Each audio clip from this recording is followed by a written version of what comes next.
gonna be my second headstand tutorial. The reason why I'm making a second one is because a lot of people said that my first one was uninformative or I babbled on too much, which is what I'm trying not to do here. But the other one's still gonna be up if you guys want to see it, but this one might be a little better, so watch this one instead. So, the primary thing you're going to want to know is that safety is very important for this move, especially if you're new at, you know, this kind of stuff. So there are 4 things for safety that you're going to need to have. 1, you're going to need to have people around you that are going to be able to support you and help you in case something goes wrong. 2, you're going to need a lot of protection for your head, and I'll show you how to do that in a little while.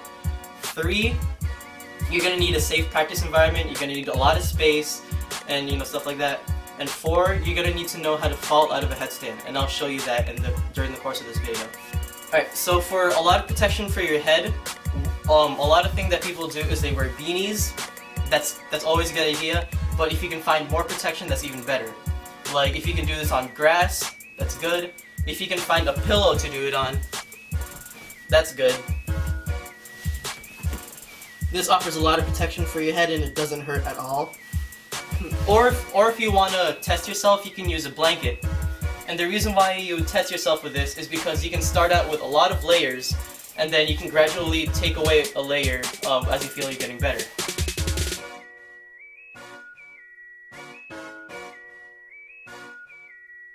So right now this is 12 layers of a blanket. I just took a blanket and I folded it, so now it's 12 layers. So this can easily be a lot of support or a lot of protection for your head.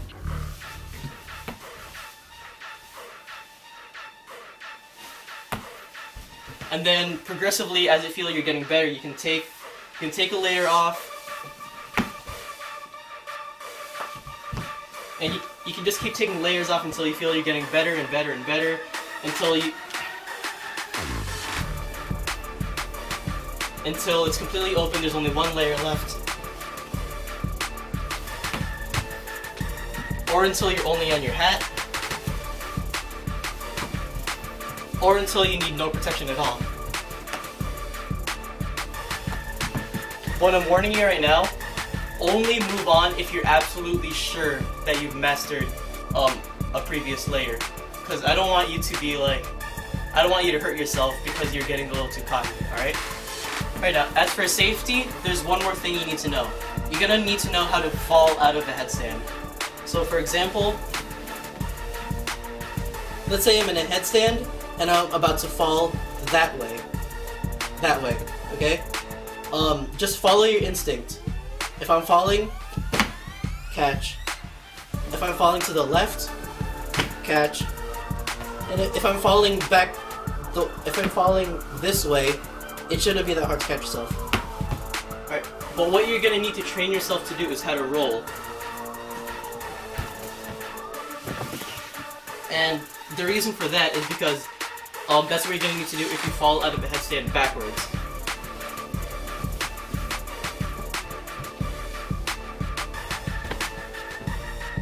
See, you're completely harmless when you do that. Or you're completely unharmed when you do that. Alright, now that we're done with safety, we can go on to the actual headstand. The biggest part of the headstand is knowing how your hands are going to be. For example, it all depends on you. For example, this is how I do my headstand. Look at my hands. Notice how my palm isn't touching the ground and how my fingers are facing away from my face. Some people go like this. Some people go like this. It really all depends on you, and just experiment to find out which way is the best for you. Here's the next part. Once you find out how you want your hands to be, go ahead and put your hands however you want them to be. Put your head on the ground, and then put your knees on your elbows. Now from here, you can slowly work your way up into a headstand.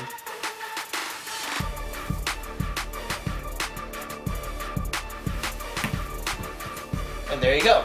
Alright. Once you get into a headstand, you're going to want to experiment with different things. Like, I've been doing headstands like this the whole video, but you might want to have it be something else, like a Nike or something else like this. You know, just it all depends on what you want. I have a head hollow tutorial if you want to check that out, which is really a lot more difficult than this is, but it really all depends on who you are and how you want your headstand to look like.